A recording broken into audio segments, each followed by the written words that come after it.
Breaking news చూస్తున్నాం. మాజీ MLA YCP నేత వల్లభనేని వంశీకి మరో షాక్ తగిలింది. వంశీని 3 రోజుల పాటు సిఐడి కస్టడీకి ఇస్తూ విజయవాడ సిఐడి కోర్టు ఆదేశాలు జారీ చేసింది. గన్నవరం టీడీపీ ఆఫీస్పై దాడి కేసులో సిఐడి కస్టడీకి వంశీనిస్తూ కోర్టు ఆదేశించింది. వంశీని 10 రోజుల పాటు కస్టడీ కోరుతూ విజయవాడ సిఐడి కోర్టులో సిఐడి అధికారులు పిటిషన్ వేశారు. ఇక ప్రాసిక్యూషన్ వాదనతో ఏకీభవించిన కోర్టు వంశీని 3 రోజుల పాటు సిఐడి కస్టడీకి ఇస్తూ ఆదేశాలు జారీ చేసింది. దీంతో రేపటి నుంచి వంశీని విచారించనున్నారు సిఐడి అధికారులు.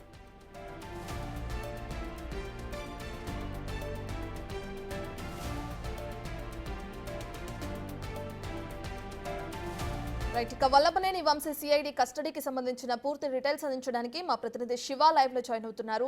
రైట్ శివ, మనం చూస్తే రేపటి నుంచి వంశీని విచారించే అవకాశం కనిపిస్తుంది సిఐడి అధికారులు. ఈ నేపథ్యంలో విచారణ ఎన్ని రోజులు కొనసాగే అవకాశం ఉంది? అంటే 3 రోజులు కస్టడీకి ఇచ్చిన నేపథ్యంలో 3 రోజులు విచారిస్తారా?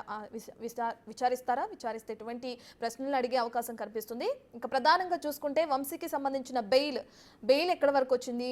బెయిల్ మంజూరయ్యే అవకాశాలు ఏమైనా కనిపిస్తున్నాయా? మొత్తం మీద చూసుకుంటే వల్లభనేని వంశీకి సంబంధించి ప్రస్తుతం 4 కేసులకు సంబంధించి కూడా ప్రస్తుతం ఆయన రిమాండ్ ఖైదీగా విజయవాడ సబ్ జైల్లో ఉన్నారు.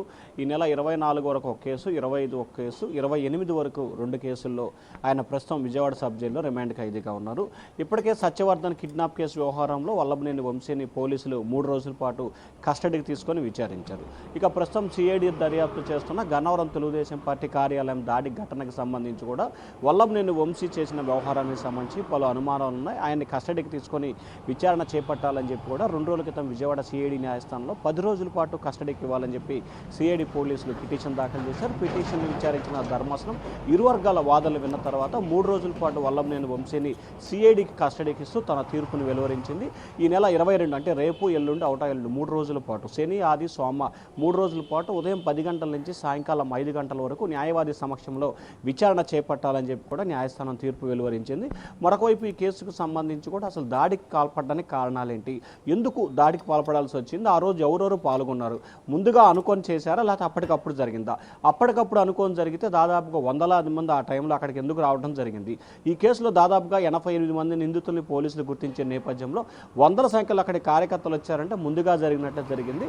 మీ డైరెక్షన్లోనే జరిగిందా లేకపోతే ఇంకా మీ వెనక వేరే ఎవరిని ఉన్నారా అనే కోణంలో కూడా ప్రశ్నల పరంపర కొనసాగించే అవకాశాలు కనిపిస్తున్నాయి. దీంతో పాటుగా ప్రస్తుతం మీరు అడిగినట్లు కూడా వల్లభనేని వంశీకి సంబంధించి సత్యవర్ధన్ కిడ్నాప్ కేసు వ్యవహారానికి సంబంధించి కూడా ఈరోజు విజయవాడ SC/ST న్యాయస్థానంలో బెయిల్ పిటిషన్కి సంబంధించి విచారణ జరుగుతుంది.